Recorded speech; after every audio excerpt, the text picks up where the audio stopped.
The small Navy base sat on the edge of a quiet coastal town.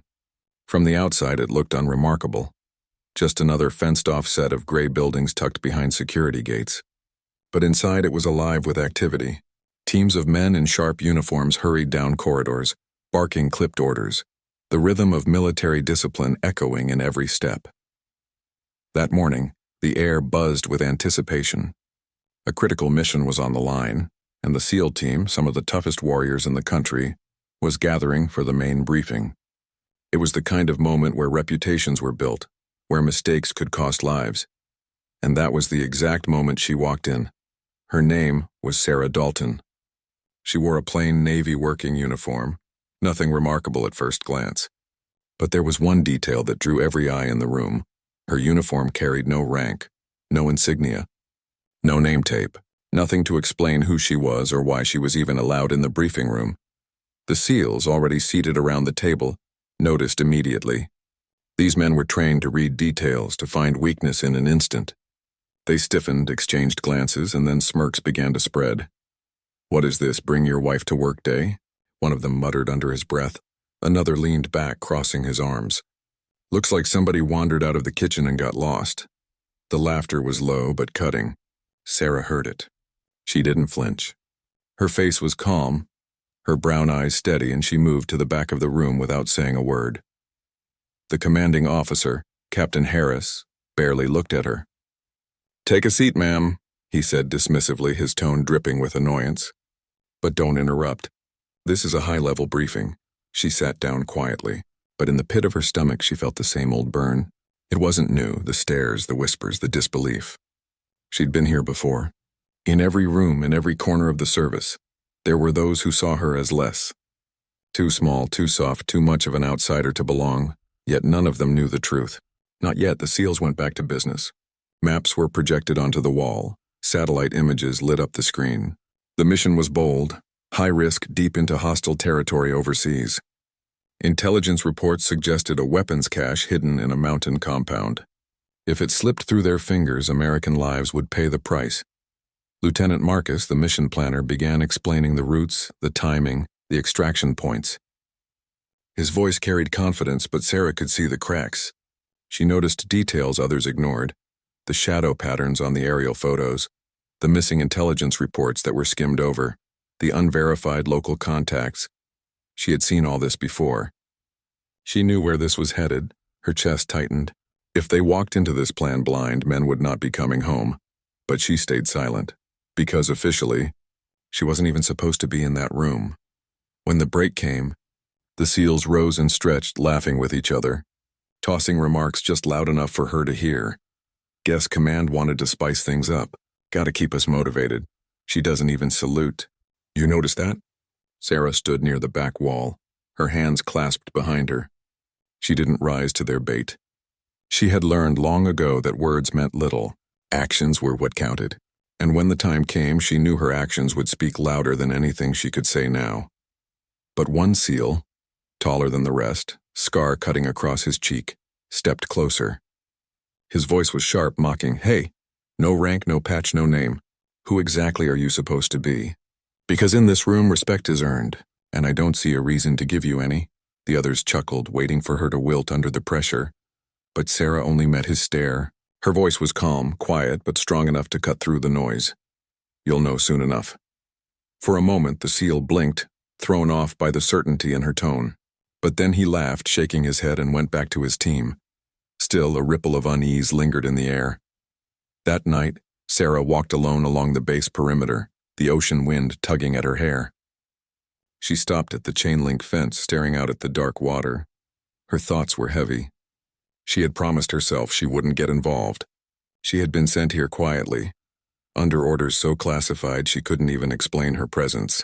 She wasn't supposed to speak, wasn't supposed to reveal her past. But watching that briefing, seeing the blind spots in their plan, she felt the weight of it pressing down. The SEALs thought she was nothing, but she knew things they didn't. Things that could save their lives. And deep down, Sarah knew one truth she couldn't escape. There would come a moment when silence was no longer an option. The next morning, the SEAL team filed into the room again. The mood was sharper, the tension thicker. Everyone knew the mission was just days away. Lives were on the line. Sarah entered last. Again, eyes followed her.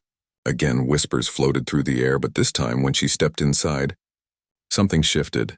Because before a single word was spoken, before the briefing even began, every man in the room stood. Not in mockery, not in confusion, but in respect. It wasn't planned. It wasn't ordered. They stood because deep down, some instinct told them this woman was more than she appeared. And though they didn't yet know her story, they could feel it. Something in her presence demanded it. The mission wasn't even underway yet, but the tide was already turning. The moment the seal stood still burned in Sarah's mind long after the briefing was over. They didn't know why they had done it. Maybe instinct, maybe something unspoken that passed between warriors in a room thick with tension. But as quickly as it happened, the respect vanished. The commander cleared his throat, waved his hand, and the men sat down again as if nothing had taken place. The jokes returned, the mocking looks resumed, and Sarah slipped back into the shadows. To them, she was still nobody, and that was the way her orders wanted it. That night in the small guest quarters she'd been assigned, Sarah sat on the edge of her bunk, the glow of the desk lamp casting shadows across the plain walls. In front of her was a thin file marked with the red stamp, classified. She didn't need to open it. She already knew every page, every word. It was the same file that had followed her from Afghanistan to Iraq, from dusty mountain ranges to city streets where every corner hid an enemy. She had lived it. The orders had been clear. She was not to wear rank. She was not to reveal her past. On paper, she did not exist, but inside that file was the story that explained everything. Years earlier, Sarah Dalton had been just another young recruit, overlooked and underestimated. She was smaller than the men around her, but she never broke. During training, while others collapsed from exhaustion, she kept moving.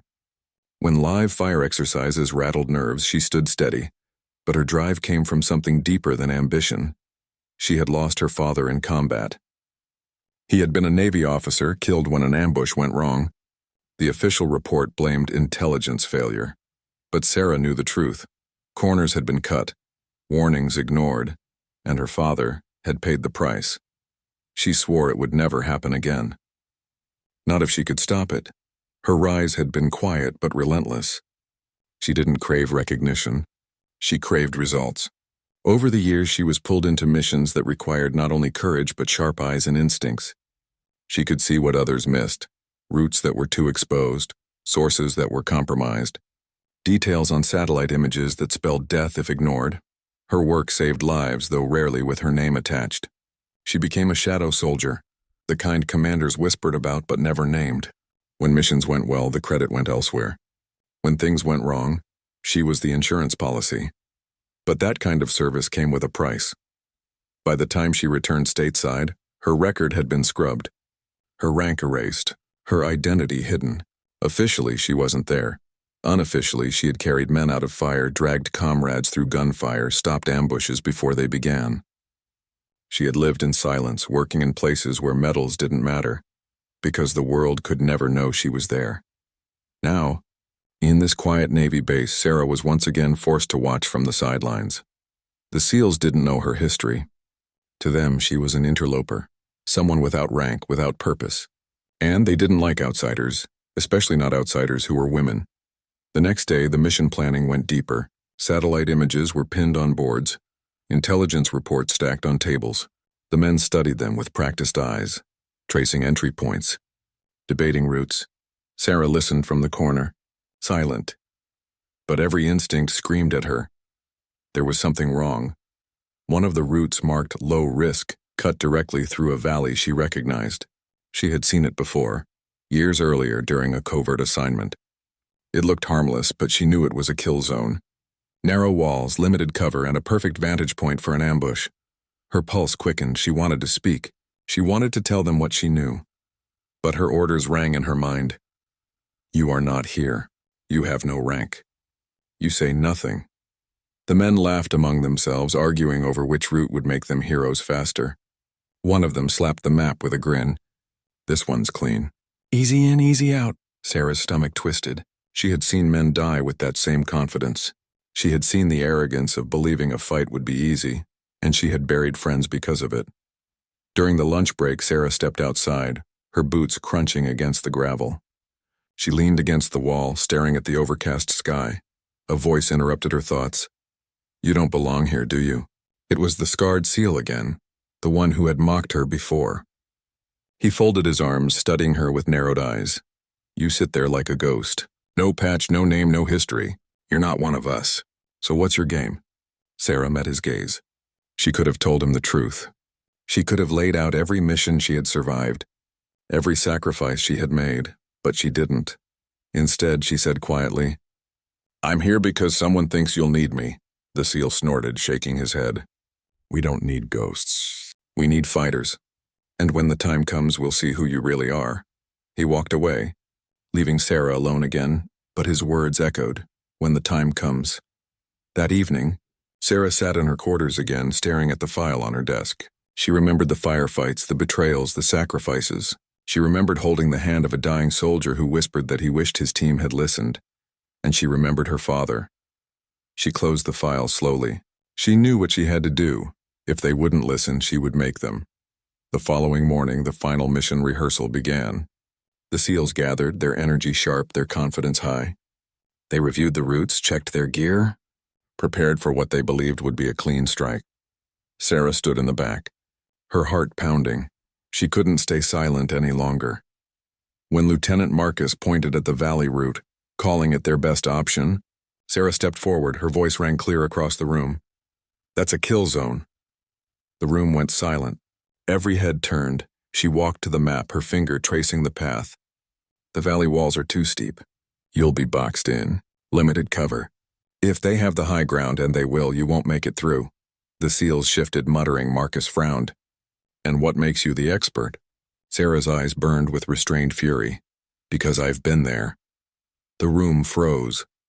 The SEALs stared at her. The commander's brows knitted. For the first time, the mocking smiles were gone. And in that silence, a dangerous truth hovered in the air. Sarah Dalton was no ordinary woman. She had been places these men only whispered about. And suddenly, the room didn't feel so sure of itself anymore. The room was thick with tension, heavier than any combat zone Sarah had ever walked into. Every eye was on her now. The SEALs, men who had faced enemies in far-off deserts and jungles, stared at her as if she had just spoken a foreign language. Lieutenant Marcus's face hardened, his jaw tight. "You have been where?" Sarah didn't hesitate. "Afghanistan. Eastern Mountains.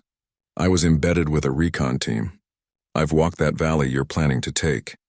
I know the terrain, the enemy positions, the traps. If you go through that route, lives will be lost, guaranteed." A laugh rippled through the room, sharp and scornful. "Right," one of the SEALs said, leaning back in his chair. "And what? You're just casually dropping in now to save the day? Who gave you clearance to even talk in here?" Sarah's hands curled into fists, but she stayed composed. She had learned long ago that losing control was the fastest way to lose respect. Her voice was calm, steady, and cold. "Clearance doesn't matter. Experience does. You can argue about rules, about rank, but when you're looking at real threats, those things don't matter. Only the facts do, and these are facts you're ignoring at your own peril." For a moment, silence claimed the room. Then Marcus slammed his hand on the table. "I don't know what your game is. Who even authorized your presence?" "No one," Sarah said. "I'm here under orders you won't ever see. But what I do have is knowledge. And I won't watch more people die because someone can't accept reality." The murmurs grew louder. SEALs whispered among themselves. Some rolled their eyes, some leaned forward, suspicious, defensive. None of them liked the idea that a woman with no rank might have more knowledge than they did. But deep down, they could feel the truth in her words. Then she pulled out something she rarely carried outside classified briefings.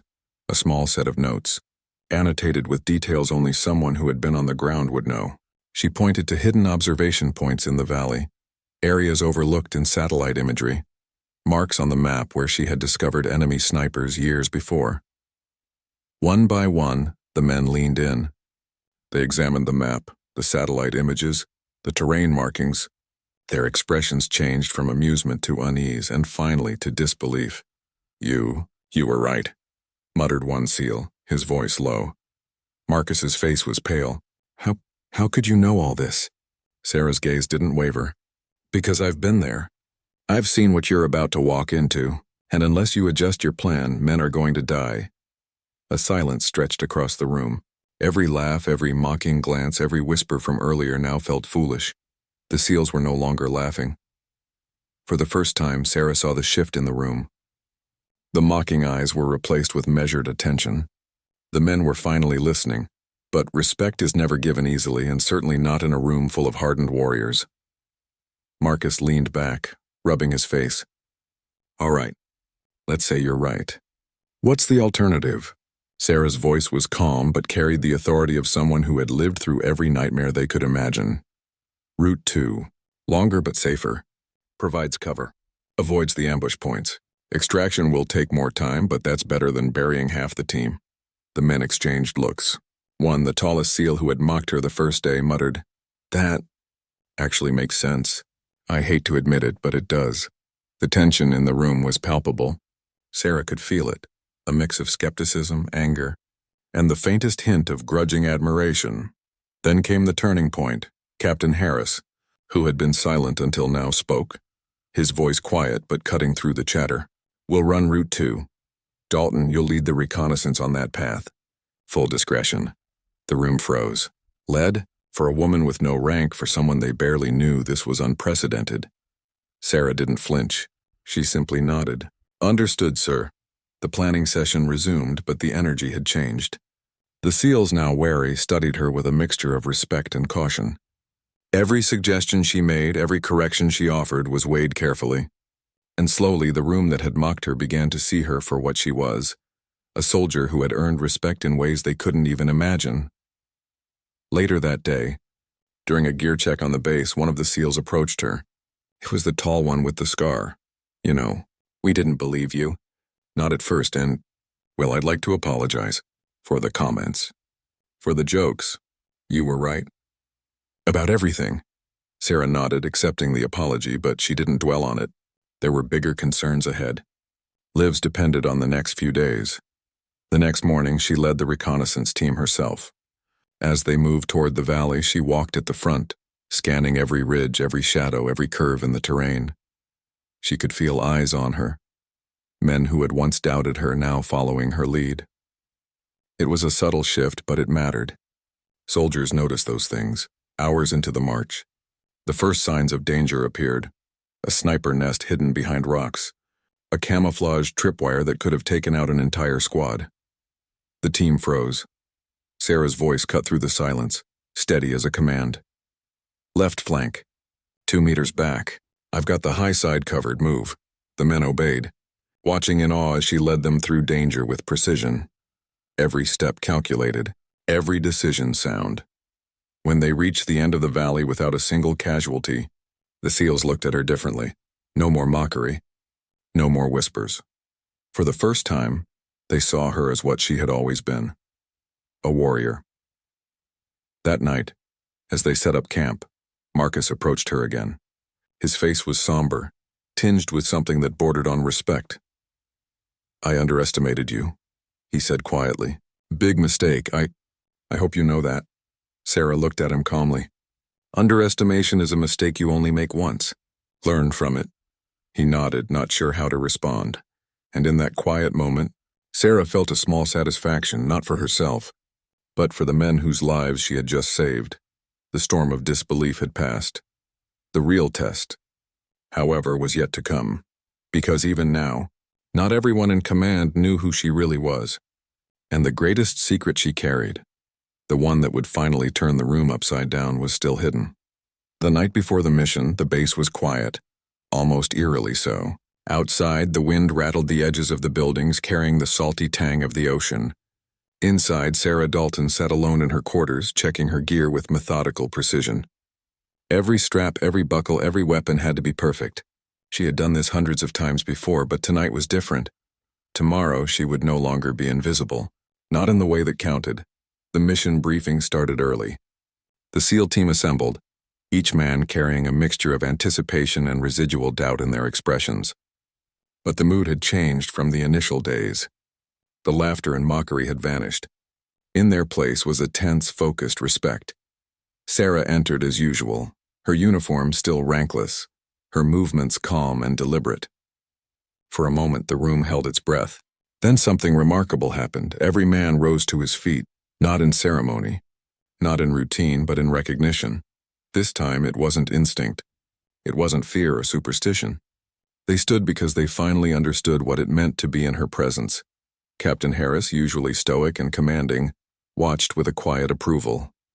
The SEALs had seen her in action, seen her intelligence, her leadership, her courage. There was no doubt left, and yet for Sarah this moment wasn't about recognition. It was about justice. The mission unfolded under a dark sky, the mountains looming like silent sentinels. Sarah led the reconnaissance team down the safer route she had chosen, her eyes constantly scanning for threats.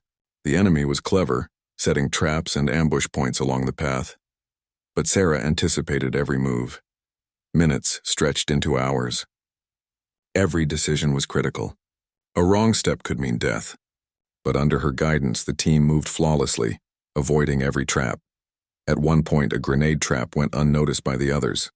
Sarah spotted the faint wiring, a glint of metal against the rock. "Stop! Left flank!" she shouted, her voice slicing through the tension. The SEALs froze and then followed her instructions without hesitation. The trap detonated harmlessly behind them. For many, it was the first time they realized the extent of what she had been warning them about. As they approached the target, the mission shifted into high gear. The SEALs executed their tasks with precision, but Sarah's situational awareness kept them one step ahead.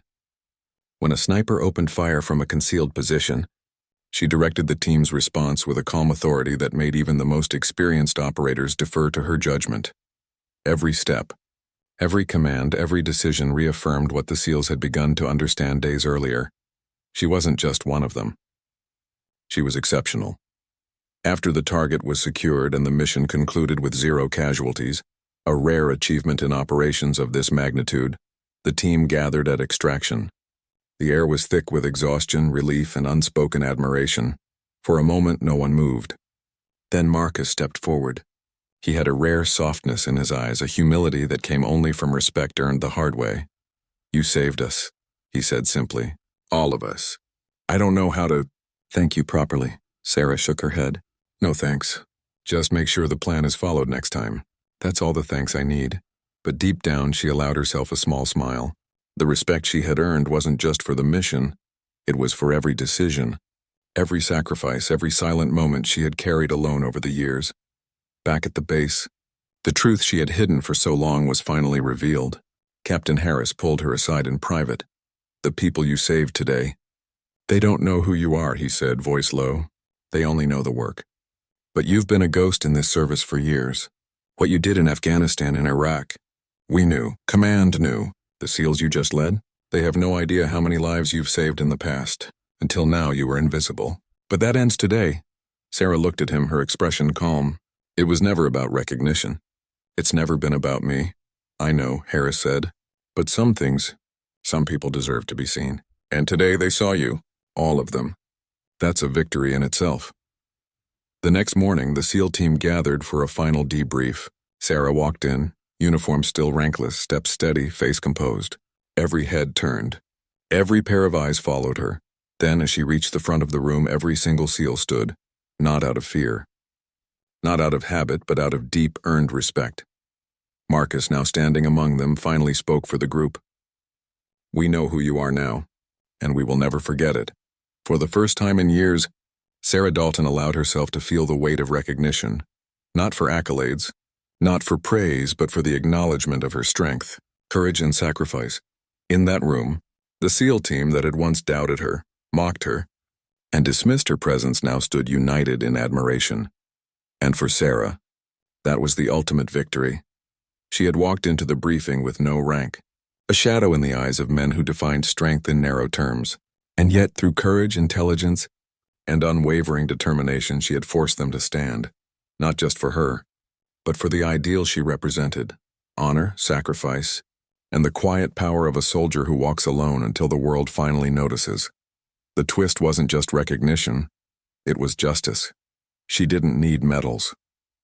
She didn't need a title, she only needed to be seen, and finally she was.